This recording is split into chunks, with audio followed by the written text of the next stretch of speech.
Hello and welcome back to my channel again. In today's video I'm going to be producing multi-purpose liquid soap.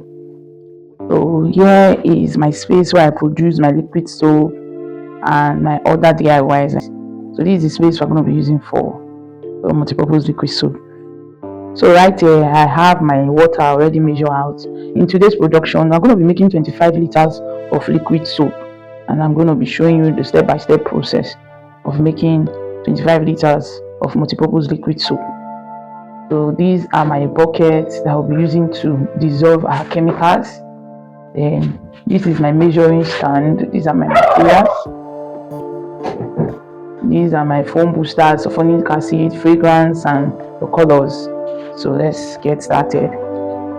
So right here I was already measuring some of the chemicals I got from the chemical shop, but most of them were not actually accurate.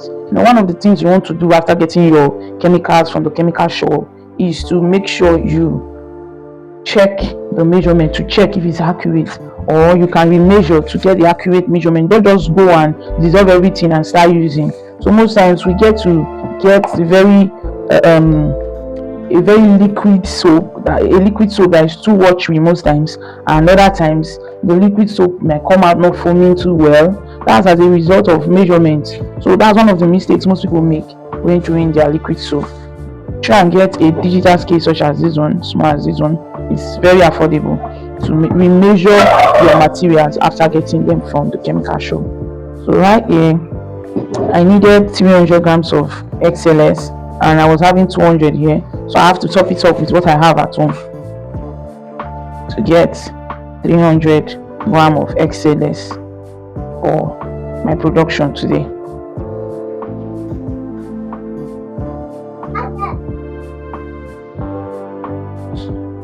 Yeah, so before I actually started filming, I've measured out my nitrosol.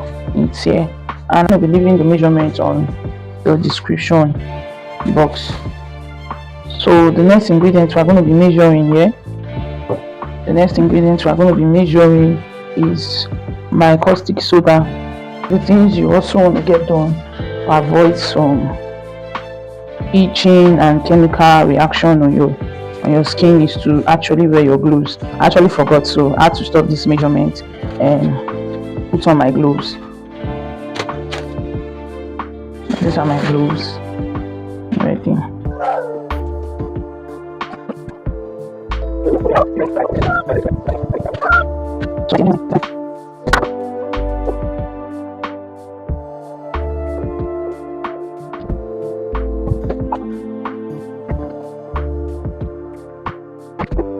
Right here I've measured out my ingredient. Now I'm going to be dissolving my ingredients in water. So I think right now we can take off, or before then let me deal with my sulfonic and my hexapon. I like to mix my hexapon and my sulfonic together like this. This is 1 liter sulfonic acid. I'm going to be mixing it with my hexapon. Closer for you to see. So this is my hexapon, and I'm going to be adding in my sulfonic.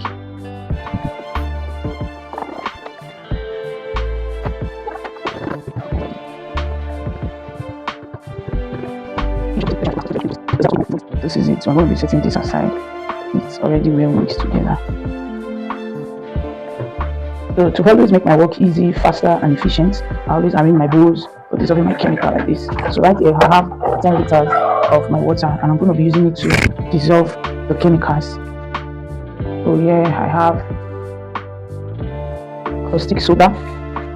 This is caustic soda, and I'm going to be dissolving it. So you want to go in with your water first before your chemical, because when you're going with your chemical before the water, it's going to cause a reaction that's not really nice. So right here I have my caustic soda solution.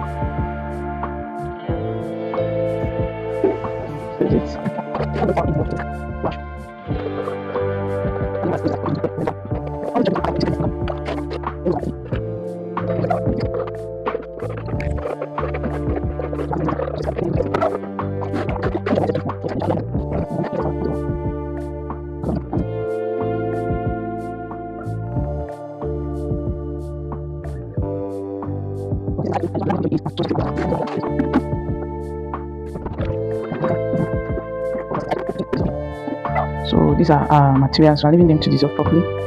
And so we have the caustic, the soda ash, STPP, SLS, sodium sulfate, sulfonic, and hexapon. And I'm going to leave them to dissolve, and after dissolving, I'm going to bring into the making of the multipurpose liquid soap proper. So right here, my chemicals have properly dissolved, and we're going to be going into the production proper. This is the drum I'm going to be using for the production. I like using a bigger bowl. Ensure you use a bigger bowl when producing. This is the I'm going to be using, and this is my mixing wood. And I want to make sure I'm mixing. So I'm mixing. The nitrosol is going to form. It's going to be forming like this. You're going to see it form like this. Just know that it's already getting thicker. Just like this. Keep mixing.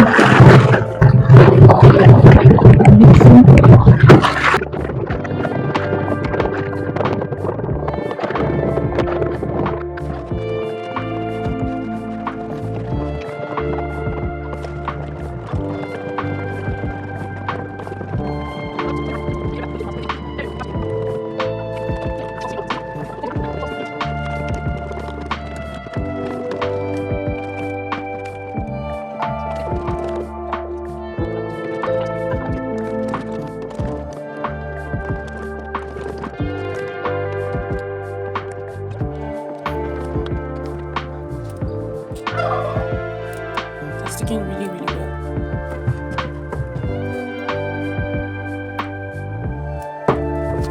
So to get a very clear soap that's free of particles, I love to use a sieve, a strainer, sieve to sieve my chemicals before mixing it in.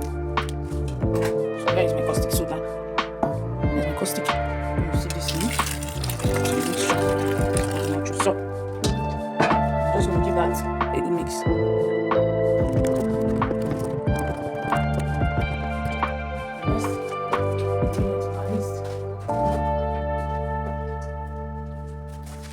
Our soda ash. We'll be adding our soda ash. You can see that inside the mixture. So I have to strain it. Then we're just going to mix that in.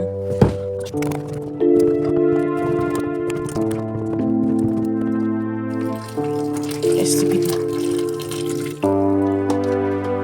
Into it. Got the particles. Give that a good mix.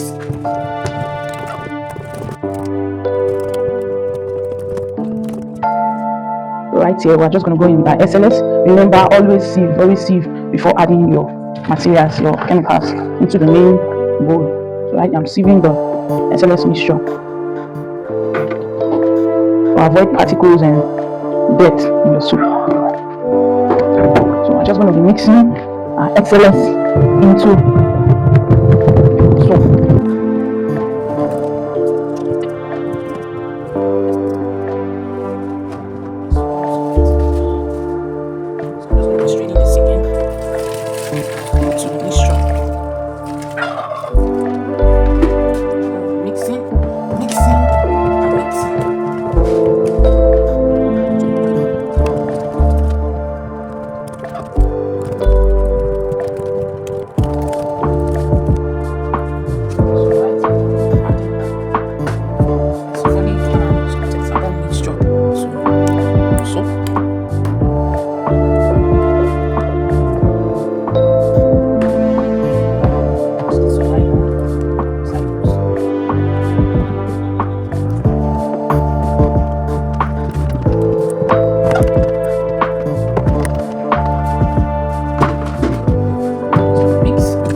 So light.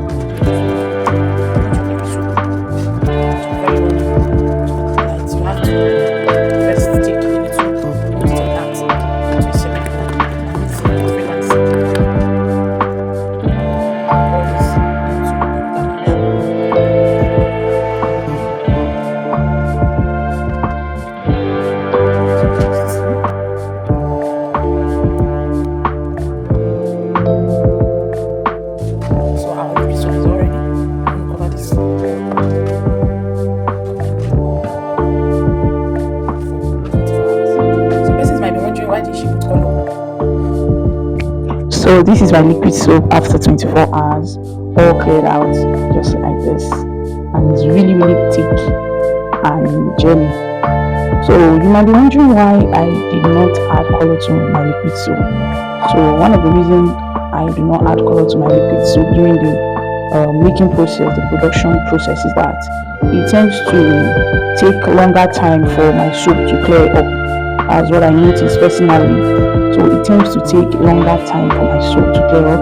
And another reason is that most of my customers may want another color, and I've already produced maybe 120 liters, 200 liters in green color, and they may want another color. So instead of going through that mistakes and hassle, I just prefer I make my liquid soap plain. So when a customer or a client needs a particular color, I could just fetch from the drum or from the batch I've produced as this plain and just add color to it. Then another reason I do not like putting color during the production process of my liquid soap is that most of this color tends to change within time. So for example, you made a liquid soap and you've not been able to sell it all out. The liquid soap within time, after packaging and bottle, maybe you've not been able to sell it out within a month, it's going to change color. So I've not been really able to get a solution to that part where my liquid soap will change color till whenever it's bought, but I just don't like it when my liquid soap change color. So I prefer I make it plain. When the client or the customer wants, I just add the color. It's actually make your soap very new, fresh, and very transparent. Yes, it makes it look new, like fresh and very beautiful. When you're just adding the color and you just package it and sell it out. So that's my own personalized reason why I don't put color during my production process of my liquid soap making. So this one here, it's very thick. I fetched this from the 25 liters of the batch I produced, and this is how the soap came out. Really beautiful. So I'm going to add color to this right here because I'm going to be selling this one out today. So I'm going to be adding color to this. I'm going to be adding color green to this, and I'm going to be packaging it in my bottle. So I'm going to be using green color for this green. I'm going to use a very little drop of color.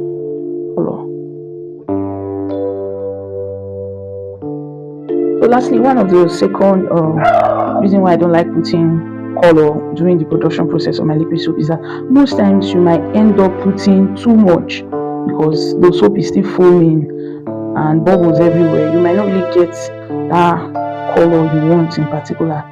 So to avoid putting too much or too less of color, I don't just put at all. I wait till my soap is all clear out, then I just put color that I would like or nice to my taste.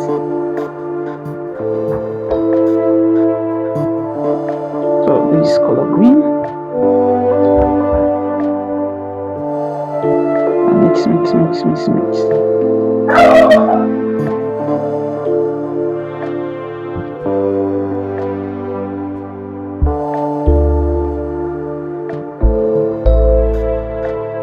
I'm still going to add to it because I've not gotten the desired green I want. I'm adding a few drops.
I'm going to show you after it is beautiful, right?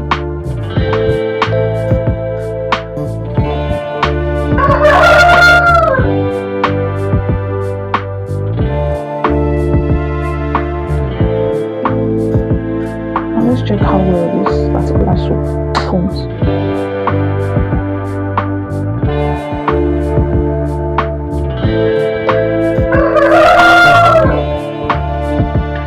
It's very big and jelly. It's just small quantity. I'm going to so this is 1 liter of soap. I'm going to be washing my hands with this and see how foamy this is, or how well the soap lathers.